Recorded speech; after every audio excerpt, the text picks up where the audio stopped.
ओम येन कूट विनाशिन्यै नमः. Om येन कूट विनाशिनी. Here I must definitely read as it is Sanskrita Bhashya of Shankara Bhagavad. येन कूट विनाशिनी. येन साम पापानां कूटम समुदायः. येन साम पापानां कूटम समुदायः आगामि संचित प्रारब्ध भेदेन समष्टि रूपेण गुरुतरं तत्वज्ञानेन विना अन्यस्य भोगमात्रस्य तद्विनाशकत्व आगमात् तेषाञ्च कल्पकोटिकालं क्रमितभोगप्रदानं विनोपायान्तरेण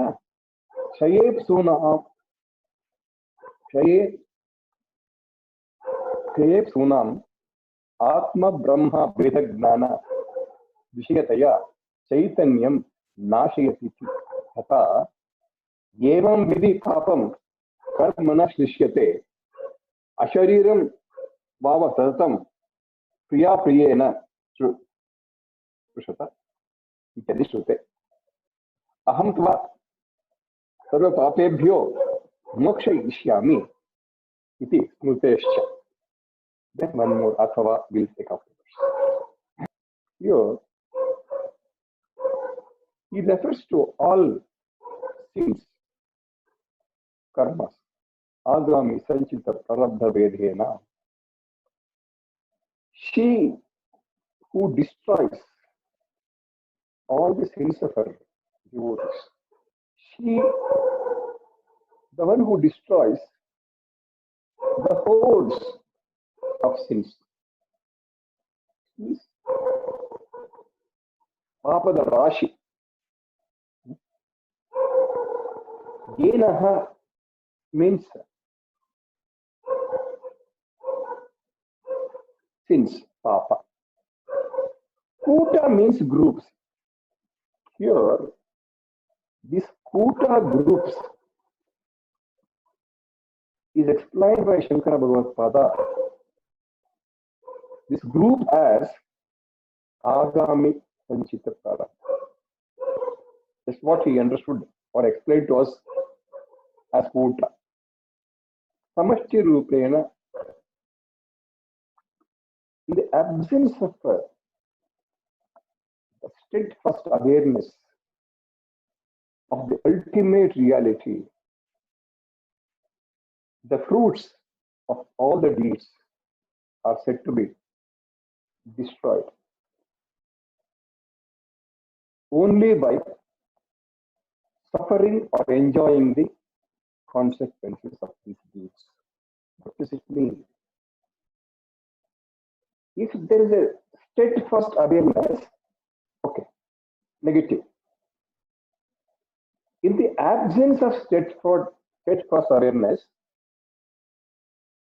which is the ultimate reality, which is absent now, then the fruits of these deeds, what these deeds, he has mentioned Kota, the group, all these deeds, one has to suffer or enjoy the consequences of these deeds.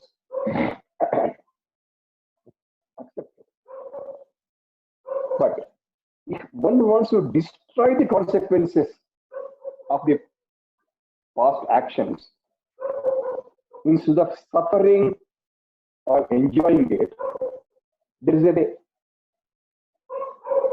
What is that way? That is awareness of the identity of the Atman and Brahman. In the absence of that awareness, there is no way except to suffer or enjoy the fruits of all these deeds. Otherwise, opposite of it, the awareness of that identity of Paramatman or Brahman It will destroy the consequences of the past actions. All the actions, fruits are not there. It will all destroy. That's why she is called Yenaha Kuta Vinashini Nama. She can confer this Atmagnana. The condition here in this statement of Shankara Bhagavad is one who identifies the Atman and Brahman. That's Atmagnana. He will, then the consequences of the past actions are not there. There is no karma phala, in other words. How she does this? Yena Kuta Vinashini Nima means she gives us Atmagnana. But once we get Atmagnana, then since all the papa karmas, deeds, shall not touch one who possesses the knowledge of Brahman. Whoever got Atmagnana, to that person, that being, there are no fruits of the deeds. That's what he said. Then he quotes a Shruti Vakya from Chandagya. Ashariram vavasantam priyapena nas krushata.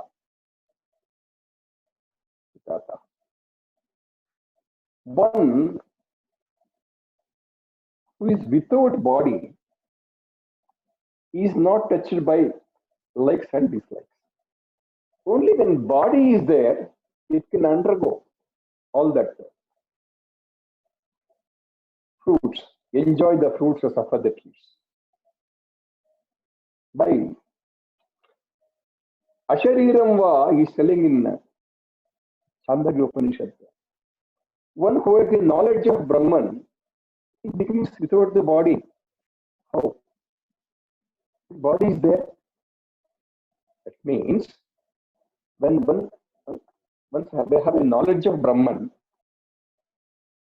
he will not identify himself with the mind, body. Like when there is no identification of that being with body, mind, etc., then there are no fruits of karma at all. This is the same thing he has told in the very first verse of Nirvana Shataka. Mano buddhi aham parachittanina. Acha shrot kaji fail sak. Acha umabhumir. Shivoham shivoham. That's what he repeats here. Once the identification comes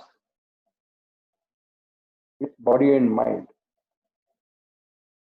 there are the fruits of the deeds are affected. Otherwise, no.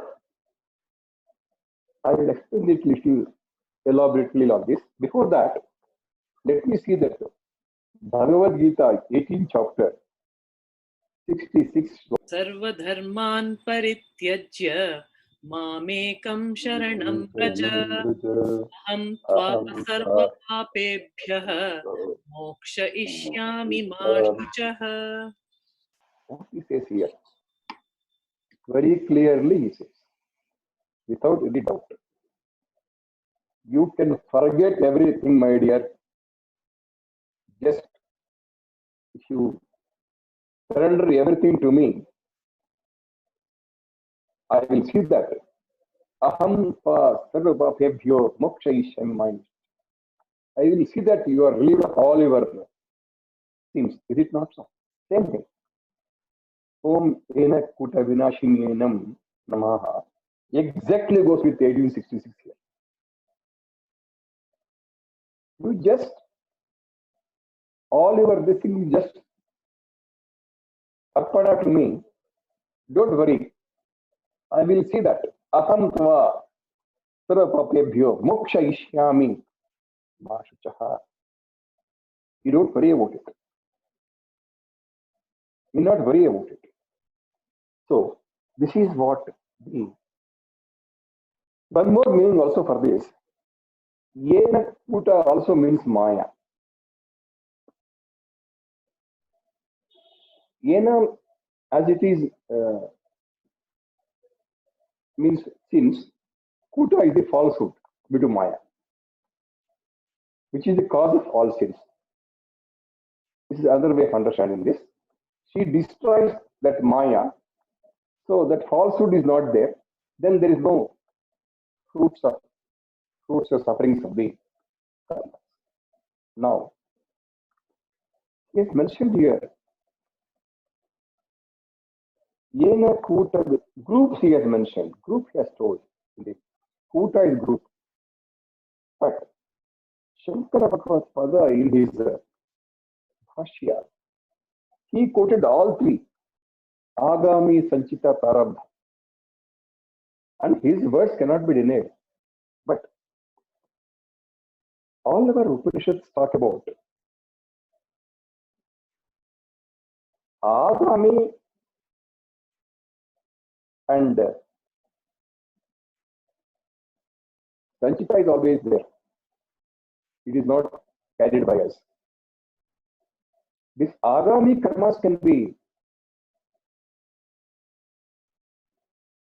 destroyed, but not Prarabdha karma by any means. This is what our Shruti, Smriti, everything it tells. But why here Shankara refers to Prarabdha also. Agami Sanchita Prarabdha Bhedena Samashti Rupena Vrataram Tattva Gnanena Vina Anyasya Bhogamatmasya. Wonderfully. There is no doubt about it. Yes, and Prarabdha, he is talking about it. Yes. Another subject for me to talk. As many times I speak about it, still I want to talk so that I improve my knowledge. I should say that. My knowledge is sharpened on that. I tried to explain this Agami Sanchita Prarabdha in so many analogies. So many analogies. Now, we must understand what is Agami Sanchita Prarabdha. Then we shall try to make how it can be destroyed. Because all this is happening because of the, even if I'm talking to you today, you are listening to me, even that is the fruits of our deeds, no doubt in it. Then the fruits are, whether you have a very sweet fruit or sour fruit or the fruit which is already spoiled, whatever it is. Whatever the fruits we have today, all this because of the results of the deeds, what we have done. So when it is done, how it is done, also need to be understood to the extent possible for us to understand. May not be able to understand. Agami is the one. What we are doing today, yesterday, day for yesterday, all that. That is Agami deeds. If you want the karma, it is those deeds we have performed in this body. This body and mind is used to perform those deeds through this body and mind. If we understand this body and mind is not me, I, it's different. But the deeds were performed, acted upon through this body and mind. And Gyanendriyas, Karmendriyas, Antakarana, and all that. We have performed these. Thus, deeds has a fruit. One has to undergo that fruit. No way you can't explain. Now, this we can understand. Suppose we don't undergo this for whatever reasons, the deeds, and every deed has a cause emanating from a thought. Please tell me, any of you, is there any action we could do without the thought on that? Even an instantaneous action also is done thought. All deeds originate from thought only. Those deeds, maybe physical deeds, physically, mentally, whatever it is, all those deeds, I'm not calling them as sins. No. Whatever the deeds one performs with the body and mind has a positive factor of thought. Without a thought, no deed can be performed, whether physical or mental. So there's a thought, right? We'll keep it that way, that thought portion. This prarabdha I must explain. I will come to Sanchita afterwards. Agami we know that.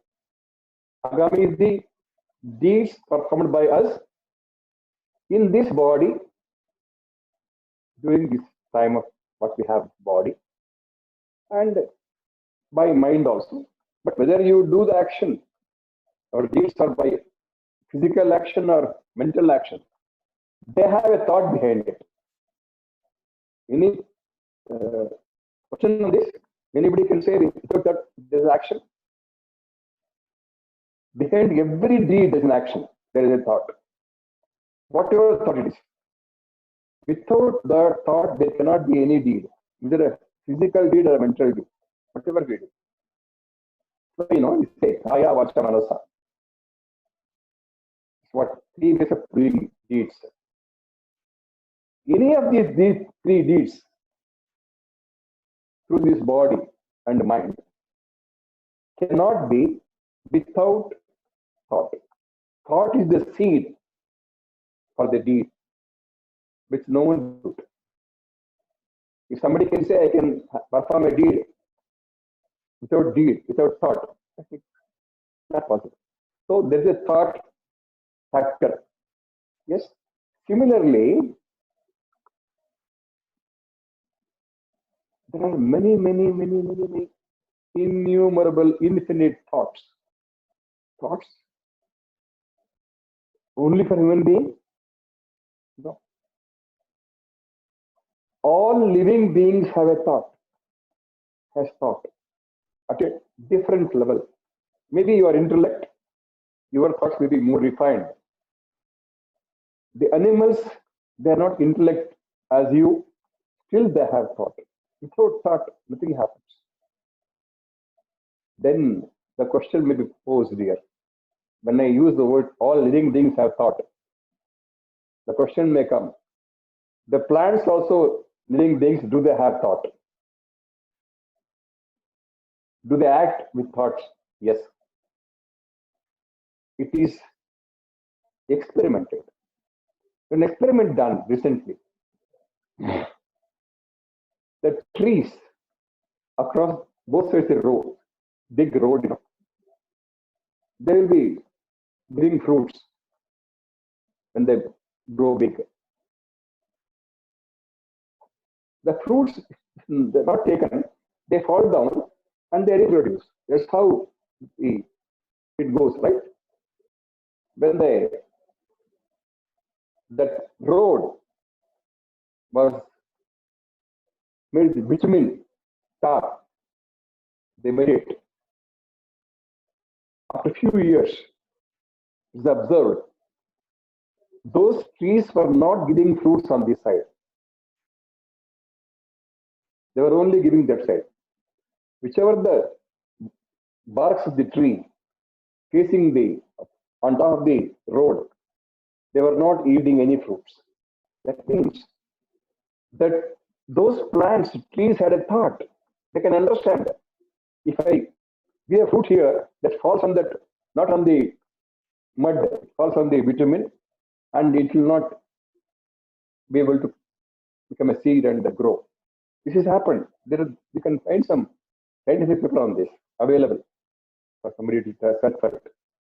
So even the plants do have thoughts. Any living being in its own way may not be the way a human being thinks. It is very sharp intellect. So every living being has a thought. So all those thoughts, any form of thought, be understood by Chandogya Upanishad in the Panchagni Vidya chapters. They travel and settle down in stratosphere. Stratosphere, we know that is about 30-40 kilometers from the Earth's surface. It varies from place to place, and the equator is about 30-40, and on the poles is about 8 to 9 kilometers. There's accumulated there. Lot of thoughts available there. Not me or you. All living being thoughts are there. Plenty. That is called Sanchita, accumulated. Need not be yours, I'm repeatedly telling you. It need not be our own. All the thoughts are available there. We understand what is Sanchita and Agami now. Agami is very well understood. Our actions through this body and mind. Sanchita, we understand. Whatever the thoughts generated is available in the form of a sound in the stratosphere, which was very elaborately dealt when I was talking on Devi Bhagavata Purana. It is there. And that time only I have spoken about also Panchagni Vidya initially. It was so tough for us to understand. I stopped at some level. So sometime when you get used to all these things, you will be able to once again get back to Panchagni Vidya. So these thoughts are very much there. These thoughts are Sanchita, accumulated. Sanchita whom? No, don't refer to any body or mind here. All the thoughts generated by all living beings are stored there. It's a very great treasure, Sanchita. Let it be there. In Panchagni Vidya, at the end, it is explained very clearly. Little tough to explain now. Still, I give the surface knowledge on that. It tells, we know that Hiranyagarbha, the egg, the first egg, from where living beings emerge. That is Brahman. Similarly, the egg and the sperm is also formed. Panchagni Vidya very well explains it, elaboratively. Unable to believe, but it can be also scientifically explained. It says, it finally, last Agni is liquid. It comes from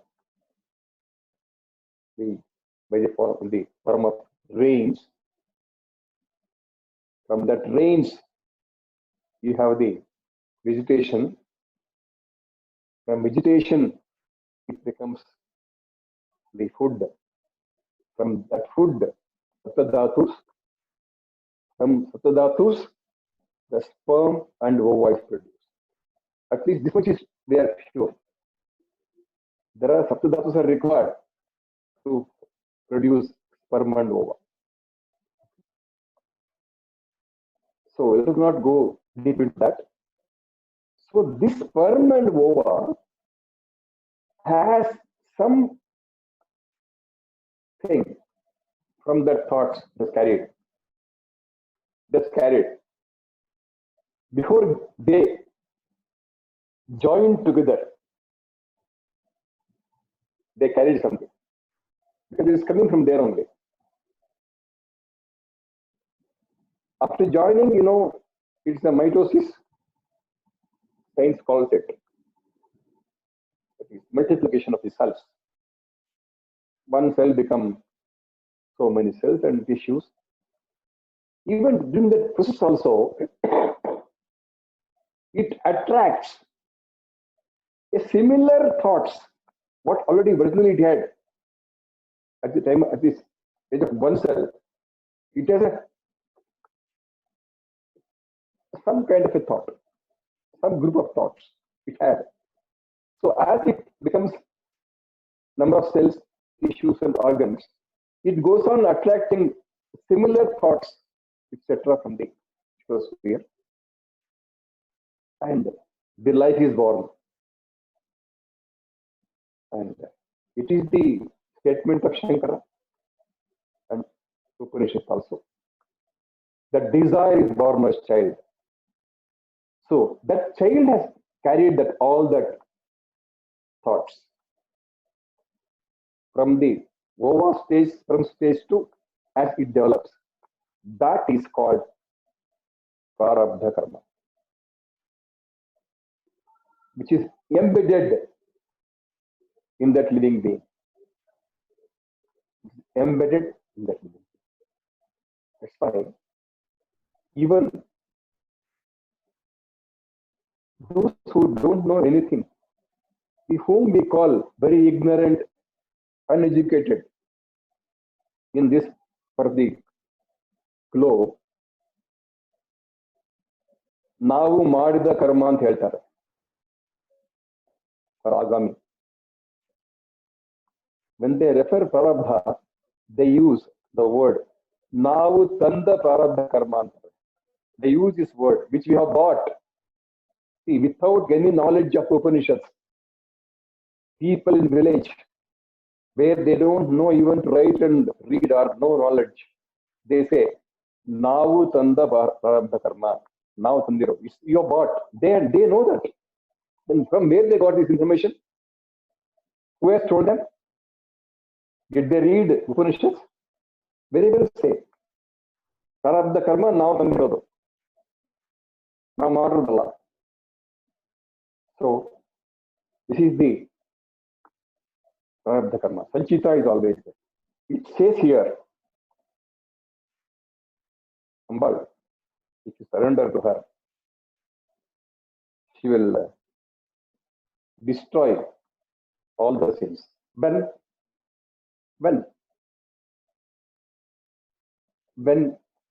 one gets Atmajnana.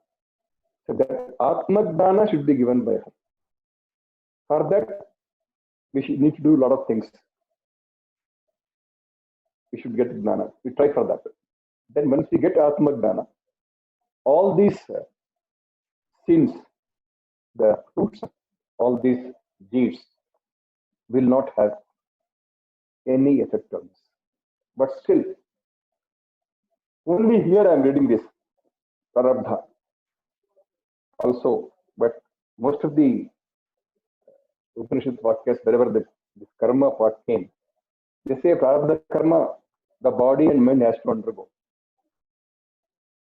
Till that prarabdha karma is completed, the body cannot leave life cannot leave the body. It sustains there. I have to believe that. I have to believe this also. Because I just quote a living example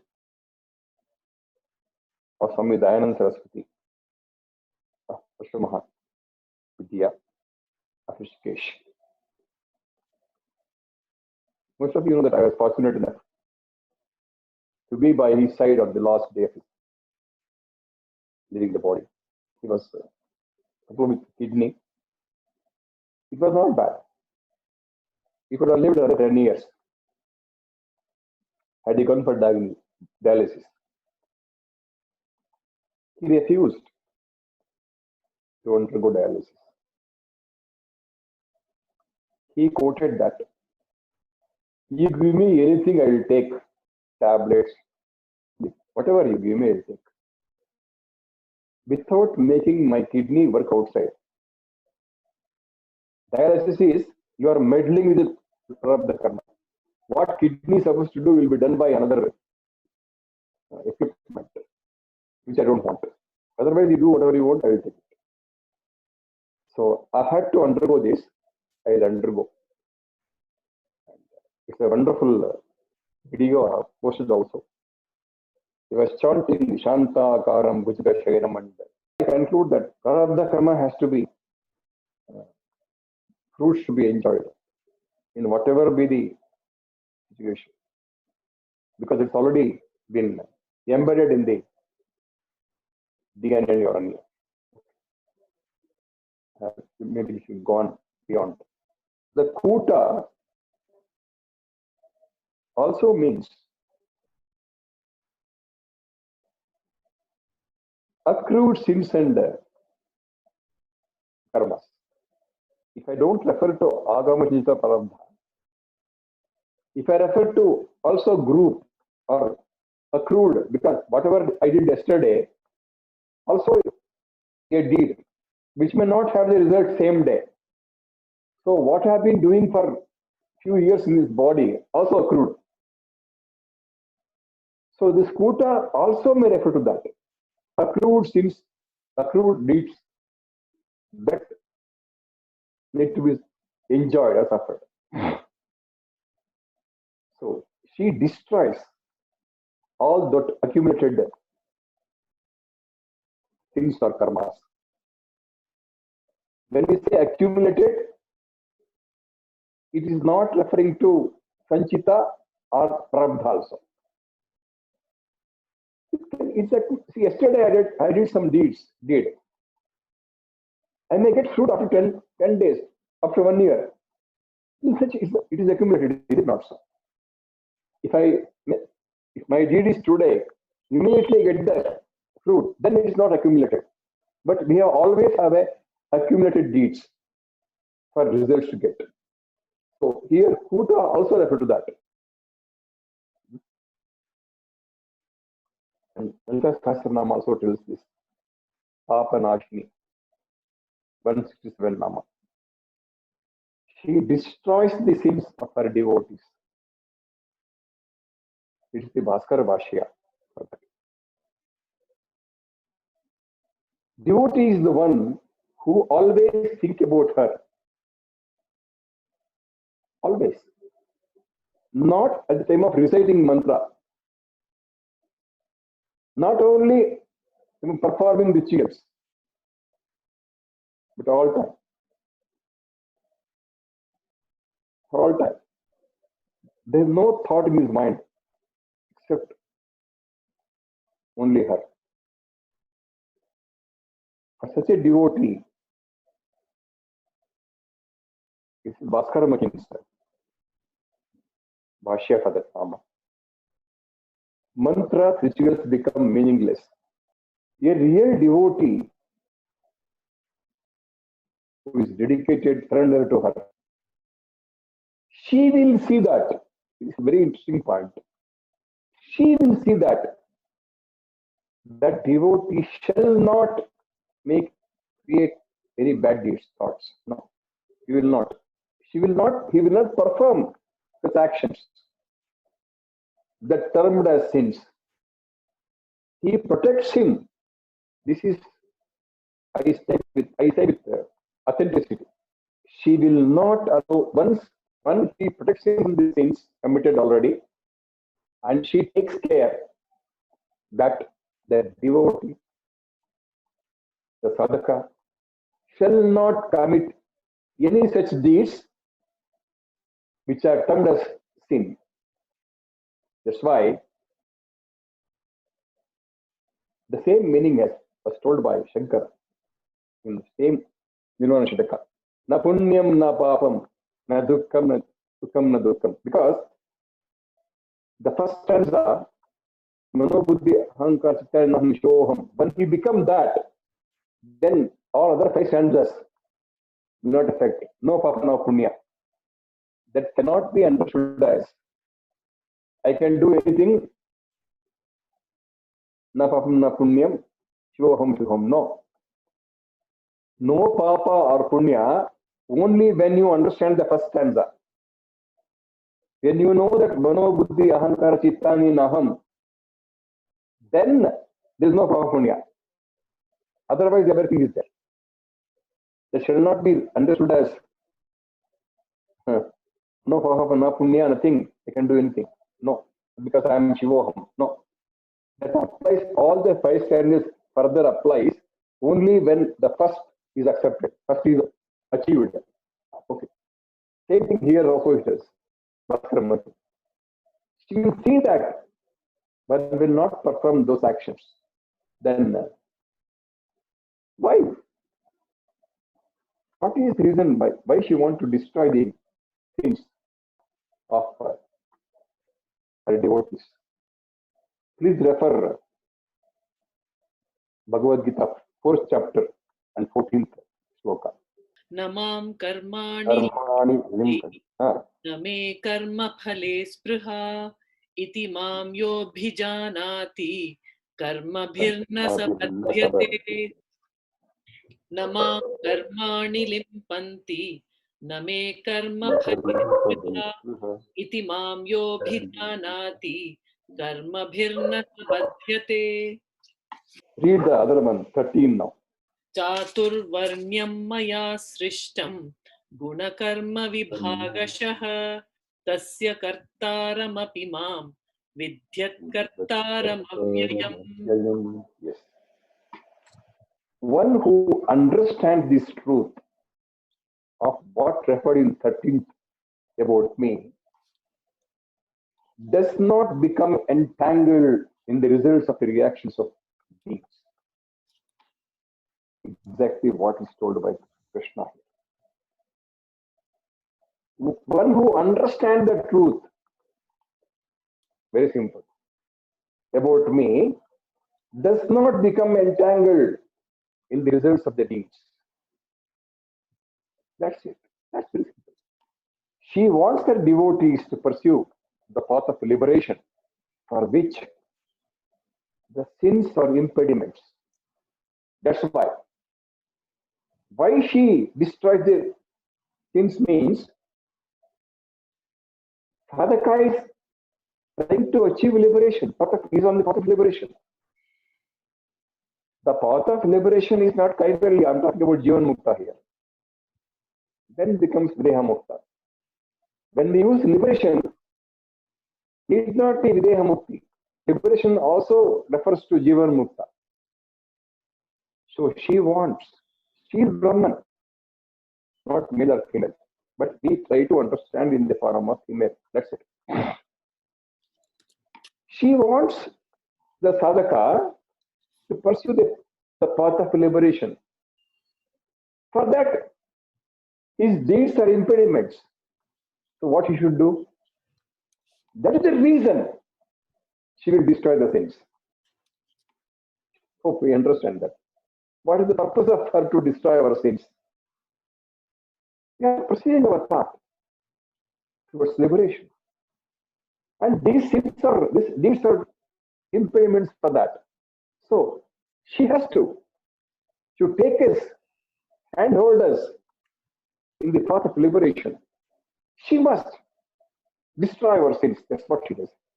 She burns up all our sins and explained beautifully by Papanashini, explanation by Bhaskar Makinji says. She burns up all our sins, and sins are burned. How? Like a dry grass thrown into fire. Just look at that. Fire can burn anything, but if a dried grass thrown there, how it burns. That means Nishesha. So the point driven home here is when she is worshipped with all sincerity. What is that all sincerity? What is that all sincerity? Is it with so much of flowers, so much of phala, so much of nevedya? No. Total sincerity is total surrender. Once the sadhaka surrenders to her feet, they will get rid of all their sins. I want to add here, except prarabdha karmas, which have to be experienced, which have to get those fruits should be enjoyed or suffered. Otherwise, she will definitely take care of all other sins once we surrender to her. This is the meaning of the Om Yena Kota Vinashini Nama. This particular nama or any nama of this nature becomes very important for sadhaka because the cause and effect, deeds and fruits, that's what making us in this cycle. Once we detach from that, we are free. Sadhaka should become free. To become free, there shall not be any action for deeds and no fruits also. Then why? What should we keep quiet? I should not eat, should not sleep, should not do anything, do everything. Having everything, not getting attached to it. We are not the doers. We are the witness to that. When we become witness, then Atma Gnana comes. It is told, Sakshi Bhutkai Namo Namaha. It refers to her, Brahman. Brahman is once again Atman. This Atman is not involved in any actions or not affected by any fruits. It is Sakshi, right? You become that. That is possible only when detachment.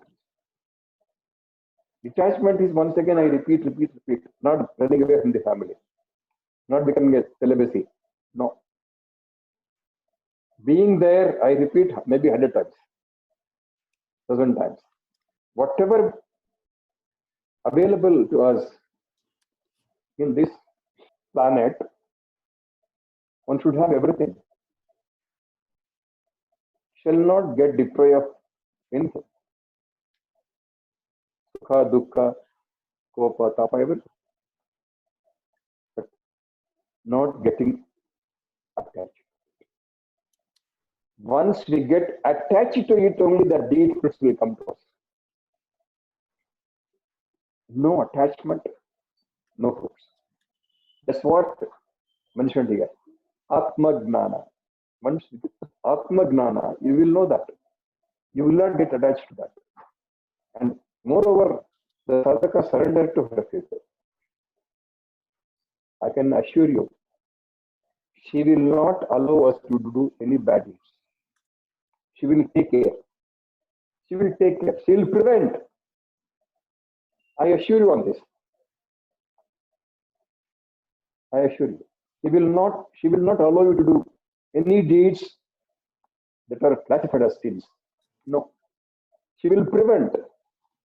She has her own pattern way of preventing it. She does it. I can just give a small example here for just in a lighter way. We will not jump the signal when police is there. Though we want it. Same thing. She protects us.